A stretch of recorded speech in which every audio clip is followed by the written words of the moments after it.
Bienvenidos a Abba Padre. Este es un espacio de silencio, fe y cercanía con Dios. Abba es la palabra con la que Jesús se dirigía al Padre, como un hijo que confía, ama y se entrega. Venimos aquí para hacer lo mismo, acercarnos a Él, encontrar descanso en Él y permitir que su presencia cure nuestro corazón. ¿Alguna vez han sentido, al ver las noticias, que el corazón se les encoge de dolor? Cuando ven el sufrimiento de los inocentes, las enfermedades de los niños, la pérdida de seres queridos, y surge en el alma esa pregunta desgarradora: ¿dónde está Dios? ¿Por qué permite esto? Amigos, esta pregunta es tan antigua como la humanidad misma y, al mismo tiempo, resuena hoy en los labios de todos los que pasan por pruebas.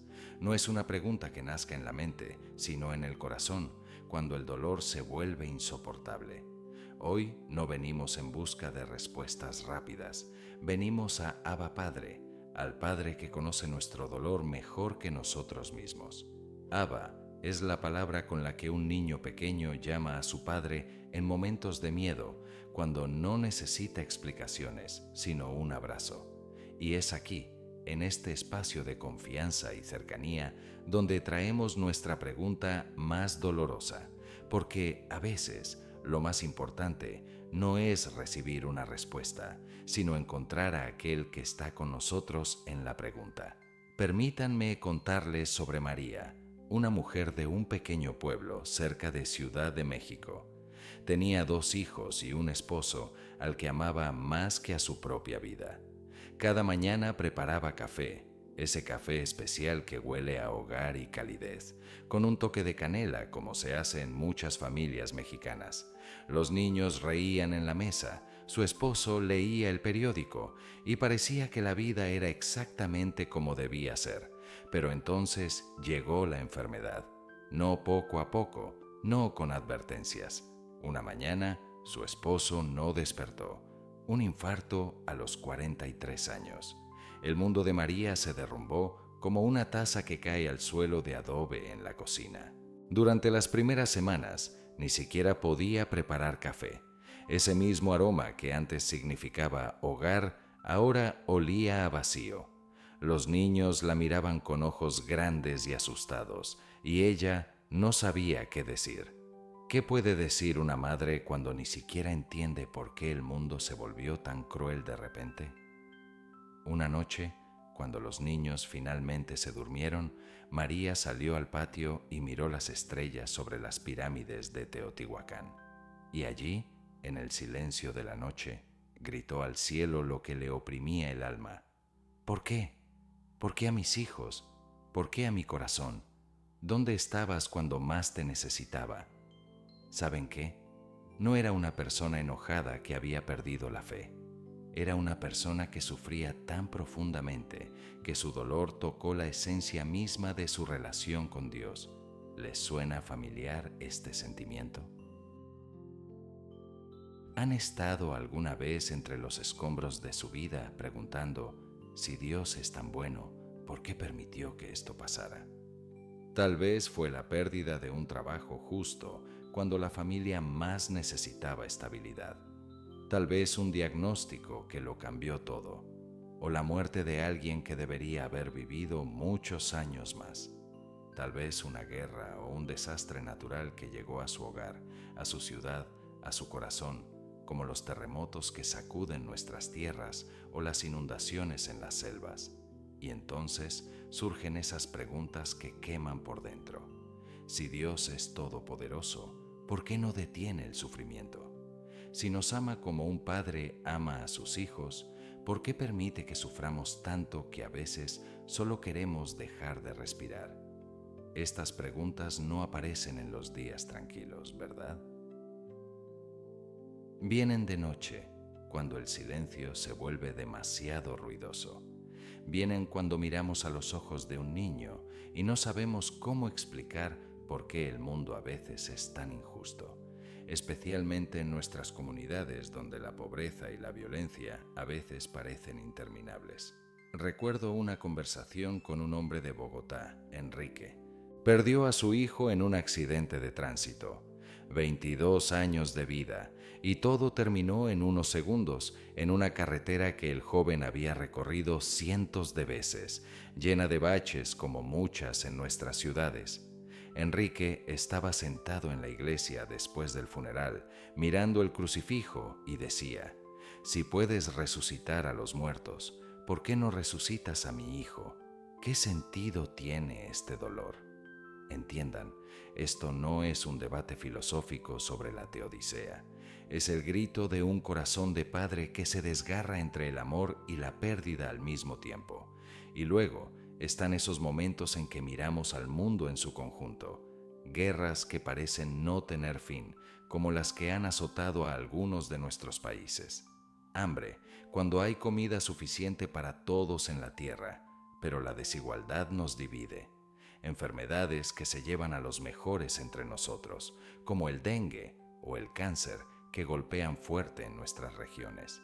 Y ese gran ¿por qué? Cósmico se vuelve aún más grande, aún más doloroso. ¿No les parece a veces que Dios se ha dado la vuelta? Que está allá lejos, ocupado con otras cosas, mientras nosotros quedamos solos con nuestro dolor y nuestras preguntas, en medio de la lucha diaria por sobrevivir. ¿Saben qué es lo que más me impresiona de estas historias? Que las personas siguen buscando a Dios incluso en medio del mayor dolor.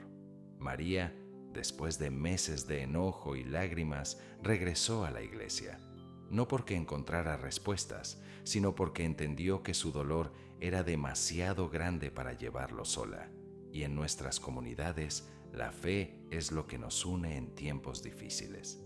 Enrique comenzó a ayudar a otros padres que habían perdido a sus hijos, no porque entendiera por qué pasó, sino porque encontró en el servicio la única manera de darle sentido a su dolor, inspirado en el espíritu de solidaridad que caracteriza a nuestra gente latinoamericana.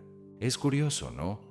Cómo las personas, incluso en los momentos más oscuros, siguen buscando la luz, como un corazón roto aún puede amar, como un alma herida aún susurra oraciones en el silencio de la noche, quizás rezando a la Virgen de Guadalupe o a algún santo patrono local.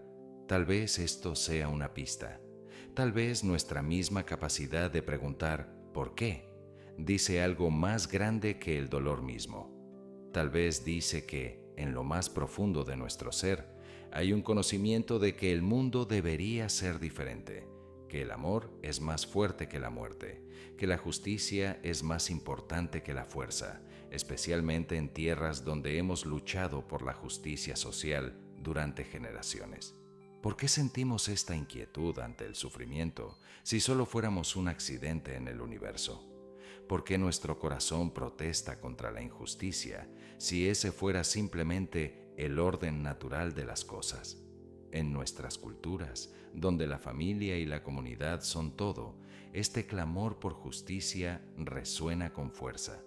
Amigos, cuando nuestro corazón grita de dolor y pregunta ¿por qué?, ¿a dónde acudimos por una respuesta?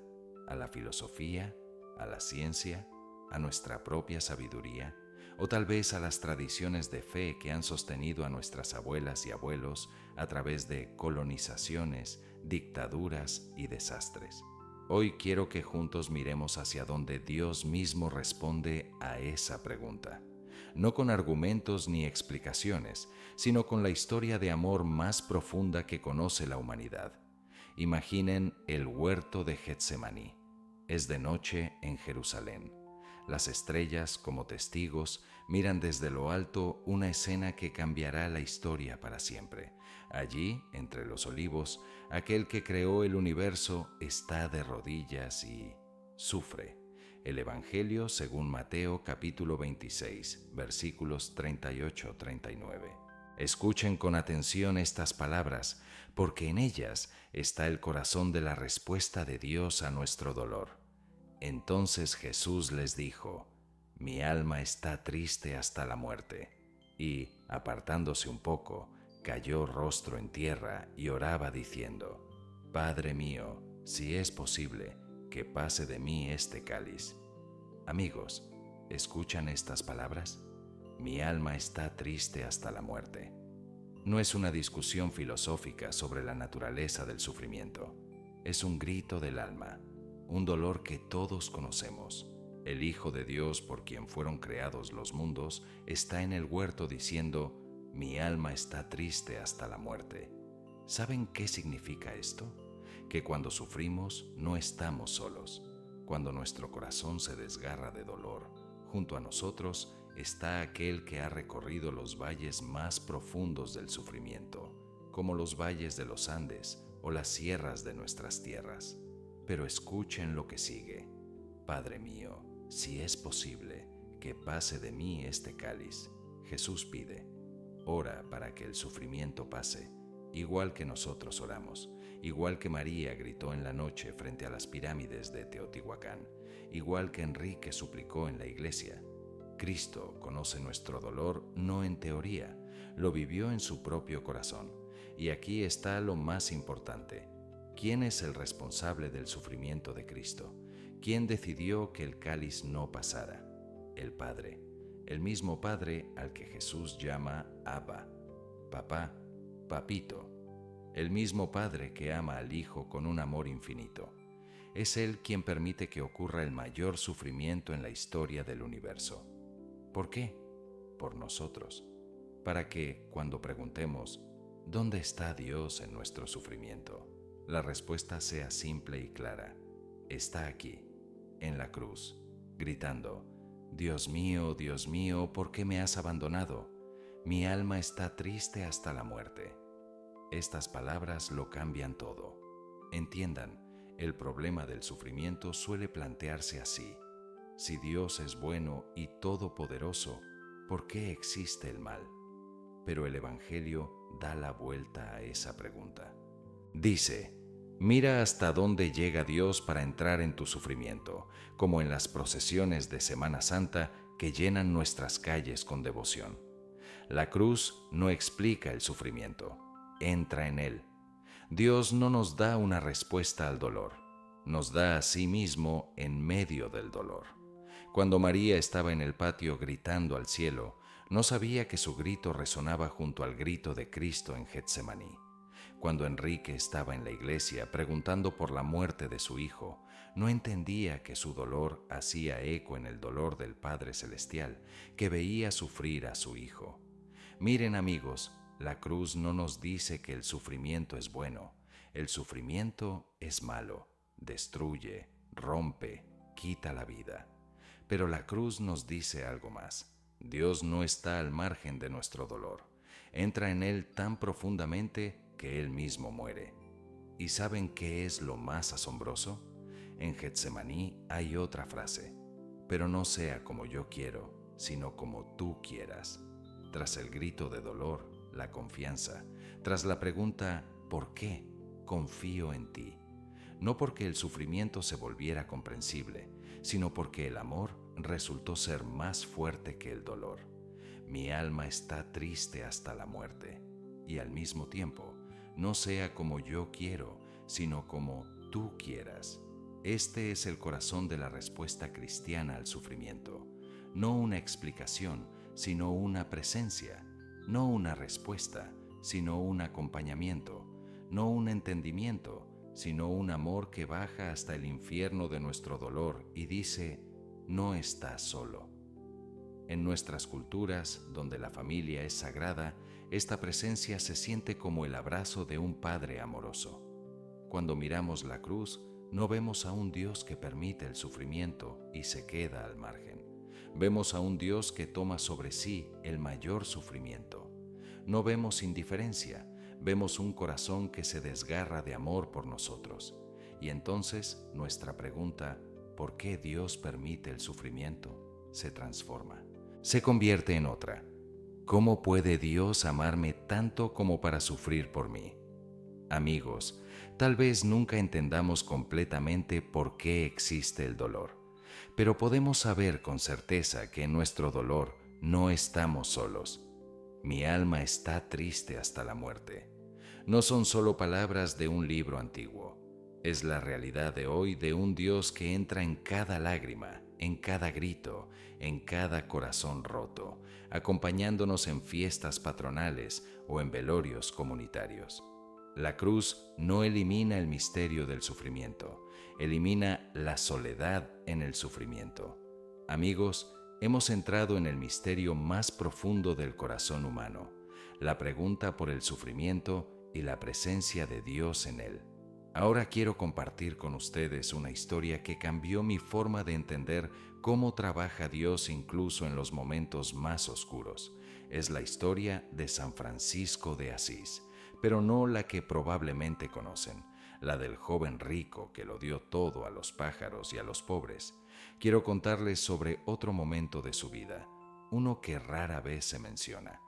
Fue en 1219, durante la Quinta Cruzada. Francisco, que entonces tenía 37 años, miraba un mundo desgarrado por la guerra. Los cristianos iban a matar musulmanes en nombre de Dios. La sangre corría a raudales y todo, supuestamente, por la fe. Y entonces Francisco hizo algo que a todos les pareció una locura. Viajó a Egipto, directo al campamento de los enemigos, sin armas, sin escolta, solo con un crucifijo en la mano y un corazón lleno de preguntas. Imaginen la escena: un monje italiano, no muy alto, frente al sultán Malik al-Kamil, uno de los gobernantes más poderosos de su tiempo. Alrededor, un ejército hostil listo para acabar con este extraño extranjero en cualquier momento. Y Francisco dice: he venido a hablarte de Dios. ¿Saben qué fue lo que más impresionó al sultán? No las palabras de Francisco, sus ojos. En ellos, el sultán vio algo que no había visto en los ojos de los cruzados: dolor. Un dolor profundo por todo el sufrimiento que las personas se causan unas a otras en nombre de Dios.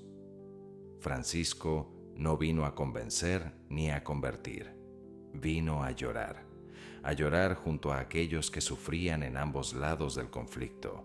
Y en esas lágrimas, el sultán reconoció algo verdadero, algo divino. Hablaron durante varios días, no sobre sutilezas teológicas, sobre el dolor de las madres que pierden a sus hijos en la guerra, sobre los niños que crecen huérfanos, sobre cómo el corazón de Dios se desgarra al ver lo que hacen sus hijos. Y el sultán dijo algo extraordinario: si todos los cristianos fueran como tú, me convertiría mañana. No porque Francisco lo convenciera con argumentos, sino porque en su presencia el sultán sintió la presencia de aquel que llora por el mundo. Francisco regresó a casa cambiado. Entendió que la pregunta no es por qué Dios permite el sufrimiento. La pregunta es cómo respondemos nosotros al sufrimiento que nos rodea, tal como en nuestras comunidades donde la resiliencia y la ayuda mutua son parte de nuestra identidad. Miren, amigos, cuando observamos un olivo, o mejor, un cafetal en nuestras tierras latinoamericanas, vemos algo asombroso. Para dar los mejores frutos, el cafeto necesita ser podado, a veces de manera severa, y cuando el cafetalero toma las tijeras, la planta no entiende qué pasa, solo siente el dolor de las ramas cortadas. Pero un cafetalero experimentado sabe: sin poda, la planta se degenerará, dará cada vez menos frutos hasta que deje de darlos por completo. La poda no es un castigo, es un cuidado para el futuro, como el cultivo de la tierra que nuestros antepasados indígenas nos enseñaron. ¿Significa esto que todo nuestro sufrimiento es una poda de Dios? No, amigos, eso sería demasiado simple. Mucho del sufrimiento en el mundo viene de la crueldad humana, de la injusticia, de la ruptura de nuestro mundo, como la corrupción o la violencia de las pandillas que plagan algunas de nuestras ciudades. Dios no es el culpable de eso. Pero aquí está lo asombroso: incluso el sufrimiento que no viene de Dios, Él puede usarlo para dar fruto, como un cafetalero que no causó la tormenta, pero usa las ramas rotas por el viento para hacer la planta más fuerte. Miren lo que pasó con María, de la que les hablé antes. Su dolor no vino de Dios. El infarto de su esposo fue por una enfermedad, pero en su dolor encontró algo inesperado. Comenzó a visitar a otras viudas en su barrio. Simplemente se sentaba con ellas, preparaba café con canela, escuchaba sus historias de vida. No puedo explicar la muerte de mi esposo, decía, pero puedo estar con quienes pasan por lo mismo, compartiendo un tamal o un abrazo. ¿Y saben qué? En esas cocinas humildes, con esas tazas de café, ocurrieron verdaderos milagros. Mujeres que habían llevado su dolor solas durante años sintieron que no estaban solas. En la presencia de alguien que había pasado por lo mismo, encontraron la fuerza para seguir adelante, inspiradas en la fe mariana tan fuerte en México. Eso no significó que el dolor desapareciera, pero dejó de ser inútil. Se convirtió en un puente hacia otros corazones, una fuente de compasión, una manera de ser las manos de Dios en la vida de otros, en el espíritu de la teología de la liberación que ha marcado nuestra región. Enrique, el padre que perdió a su hijo, hizo algo similar. No encontró la respuesta al por qué, pero encontró la respuesta al ¿y ahora qué? Comenzó a trabajar con familias que habían sufrido pérdidas en accidentes o violencia. Su propio dolor se convirtió en medicina para el dolor de otros, organizando grupos de apoyo en su parroquia local. Entiendan, amigos, cuando preguntamos ¿por qué Dios permite el sufrimiento? Tal vez estamos haciendo la pregunta equivocada. Tal vez la pregunta correcta es ¿cómo puedo permitir que Dios use mi sufrimiento para sanar el mundo, contribuyendo a la construcción de comunidades más justas y solidarias?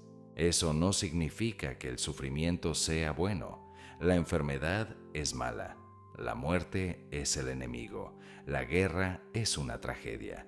Pero incluso el mal, Dios puede transformarlo en bien si le permitimos trabajar a través de nosotros, como en las historias de mártires y héroes de nuestra historia latinoamericana. Cuando Francisco regresó de Egipto, fundó el primer refugio para leprosos del mundo. No porque entendiera por qué existía la lepra, sino porque entendió que si ves sufrimiento y puedes hacer algo, ese es tu llamado. Similar a cómo muchos en nuestras tierras responden a las necesidades de los más pobres. Como una planta de café necesita un cafetalero experimentado que sepa cuándo y cómo podar para que el café sea el mejor, nuestras vidas necesitan confiar en aquel que ve más allá de lo que nosotros vemos. La planta no entiende por qué la cortan, pero el cafetalero sabe. Sin eso no habrá café que traiga alegría y sustento a las familias. Amigos, tal vez hoy están pasando por su propia poda. Tal vez su corazón sangra por pérdidas, por injusticias, por un dolor que parece sin sentido. Y gritan al cielo, ¿por qué? No puedo darles una respuesta que haga el dolor más pequeño, pero puedo decirles esto, no están solos. Aquel que dijo, mi alma está triste hasta la muerte, entiende cada una de sus lágrimas, y en nuestras devociones populares lo sentimos cerca, y tal vez, solo tal vez, su dolor se convertirá en una fuente de sanación para alguien más. Tal vez sus cicatrices se convertirán en un lugar donde otros encuentren comprensión. Tal vez su quebranto será el espacio donde el amor de Dios pueda entrar al mundo, transformando sociedades enteras. Eso no disminuye el dolor, pero le da sentido. Y a veces el sentido es todo lo que necesitamos para dar el siguiente paso, para seguir luchando por un mañana mejor. El silencio se hace más profundo, las palabras se vuelven más lentas. El corazón se prepara para encontrarse con aquel que entiende nuestro dolor mejor que nosotros mismos. Entramos en un espacio de oración, no por respuestas, sino por presencia. No por explicaciones, sino por una paz que supera todo entendimiento. Amigos, ahora los invito al silencio. Si pueden, cierren los ojos. Sientan cómo sus hombros se relajan. Dejen que la respiración se vuelva más profunda, más tranquila. Imaginen que están en el huerto de Getsemaní. Alrededor, olivos antiguos, sus ramas inclinadas por el peso de los años. La tierra bajo sus pies aún está tibia por el sol del día. El silencio de la noche los envuelve como un manto suave. Y allí, entre los árboles, lo ven, a Jesús. Está de rodillas y sus hombros tiemblan bajo el peso de lo que enfrentará. Escuchan las palabras suaves que salen de sus labios. Abba, papito, si es posible, acérquense. No tengan miedo. En sus ojos no hay juicio, solo comprensión. Él ve su dolor, conoce sus preguntas, recuerda cada lágrima, cada noche sin dormir, cada momento en que preguntaron, ¿por qué? Siéntense junto a Él, aquí, bajo estos olivos, donde comenzó la mayor historia de amor. Sientan su presencia, cálida, real, comprensiva. Ahora traigan su dolor a Él, ese dolor que llevan en el corazón. Tal vez es una pérdida que aún sangra, tal vez una injusticia que quema por dentro, tal vez el miedo por aquellos que aman en un mundo de incertidumbre económica y social. Déjenlo todo a sus pies. No necesitan palabras. Él sabe, siempre lo ha sabido. Y ahora escuchen lo que Él les susurra. Hijo mío, hija mía, veo tu dolor. Siempre lo he visto. Cuando lloraste en la noche pensando que estabas solo, yo estaba allí. Cuando gritaste al cielo preguntando, ¿por qué? Escuché cada palabra. No puedo quitar todo el dolor del mundo, no porque me falte poder, sino porque en este mundo roto, el dolor a veces es el único camino hacia el amor verdadero y la transformación social. Pero puedo estar contigo en el dolor. Puedo transformar tus cicatrices en fuentes de sanación. Tu sufrimiento no es en vano. Tu dolor no es sin sentido. Cada lágrima que has derramado se mezcla con mis lágrimas en la cruz. Cada ¿por qué? Tuyo resuena junto a mi grito, Dios mío, ¿por qué me has abandonado? Hijo, hija, no estás solo. Nunca lo estuviste. Y cuando estés listo, no hoy, no mañana, sino cuando tu corazón esté preparado, te mostraré cómo tu dolor puede ser una bendición para otros, construyendo comunidades de esperanza. Confía en mí, no porque todo se vuelva claro, sino porque te amo más de lo que puedas imaginar. Ahora, en este silencio, díganle todo lo que tienen en el corazón. No necesitan palabras hermosas. Pueden simplemente llorar, pueden gritar, pueden susurrar. Él lo escuchará todo. Ahora sientan cómo sus brazos rodean sus hombros, cómo su paz entra en su corazón. No una paz que lo explica todo, sino una paz que lo acepta todo. Una paz que dice, tal vez no entiendas, pero puedes confiar. Una paz como la que se siente en las misas comunitarias o en las novenas familiares. Y junto a Él, junto a todos los que alguna vez han sufrido y buscado comprensión, digamos las palabras que Él nos dio. Pueden decirlas en voz alta, en un susurro, o solo en su corazón. Padre nuestro, que estás en los cielos. Su Padre en los cielos sabe lo que necesitan incluso antes de que lo pidan. Conoce su dolor, sus preguntas, sus necesidades más profundas, y no los dejará huérfanos. Cuando estén listos, abran los ojos lentamente. Regresen a este momento, pero lleven consigo la presencia de aquel que siempre está cerca. Lleven consigo la paz que sintieron. Y recuerden, su dolor tiene sentido porque su vida tiene sentido, y en nuestras culturas el sentido se encuentra en el servicio a los demás. Amén. Amigos, hemos caminado juntos por los valles más profundos de la experiencia humana. Hicimos la pregunta más dolorosa: ¿por qué Dios permite el sufrimiento? Y encontramos una respuesta no en explicaciones, sino en la presencia.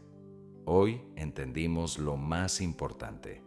Cuando sufrimos, no estamos solos, porque Dios sufre con nosotros. No es una respuesta que elimine el dolor, es una respuesta que transforma el dolor en una oportunidad para una cercanía más profunda con aquel que nos ama. Es una respuesta que dice: tu sufrimiento tiene sentido porque a través de él puedes tocar el corazón de Dios y convertirte en una fuente de sanación para otros, en el espíritu de fraternidad latinoamericana. María, de cerca de Ciudad de México, encontró su camino a través del café con canela y la presencia con otras viudas. Enrique de Bogotá encontró el suyo, acompañando a familias que sufrieron pérdidas.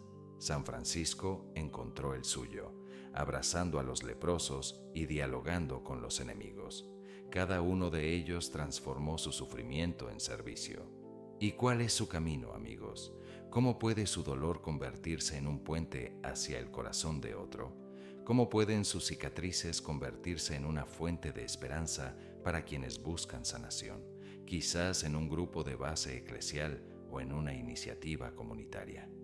Tal vez hoy salgan de aquí y simplemente abracen a alguien que está solo. Tal vez llamen a esa persona en la que han estado pensando. Tal vez perdonen a quien les hizo daño o simplemente preparen un café o un mate para esa vecina que parece cansada. Pequeñas cosas, gestos simples, pero en ellos está el poder de transformar el sufrimiento en amor, construyendo el reino de Dios en la tierra. Recuerden las palabras que escuchamos hoy. Mi alma está triste hasta la muerte. Cuando el dolor se vuelva insoportable, sepan que junto a ustedes está aquel que pasó por el valle más profundo y salió victorioso. No sobre el dolor, sino a través del dolor. No evitando la cruz, sino abrazándola. Y cuando estén listos, no hoy, no mañana, sino cuando su corazón esté preparado, permitan que su dolor se convierta en un regalo para el mundo. Dejen que su historia sea esperanza para alguien que aún está entrando en su propio valle de sufrimiento. Porque esta es la verdad. El mundo está lleno de sufrimiento, pero también está lleno de personas que transformaron su sufrimiento en compasión. Lleno de aquellos que con sus propias heridas hicieron fuentes de sanación. Lleno de testigos de que el amor es más fuerte que la muerte y la esperanza más fuerte que la desesperación, como los profetas modernos de nuestra América Latina. Sean una de esas personas.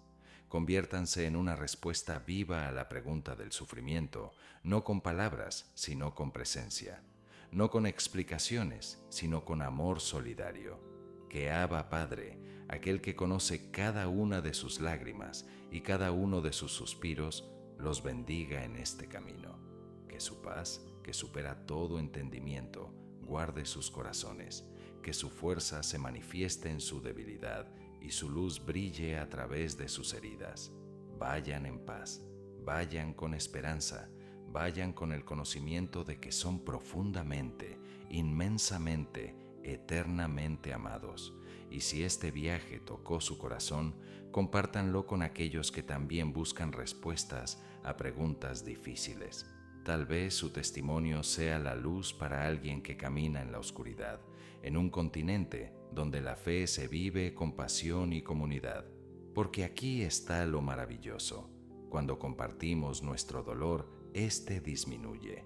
Y cuando compartimos la esperanza, ésta se multiplica, como en las fiestas patronales que unen a pueblos enteros. Nos encontraremos de nuevo en el próximo viaje en el espacio de Abba Padre, donde cada corazón encuentra un hogar y cada pregunta encuentra no una respuesta, sino una presencia que es más importante que todas las respuestas del mundo. Amén.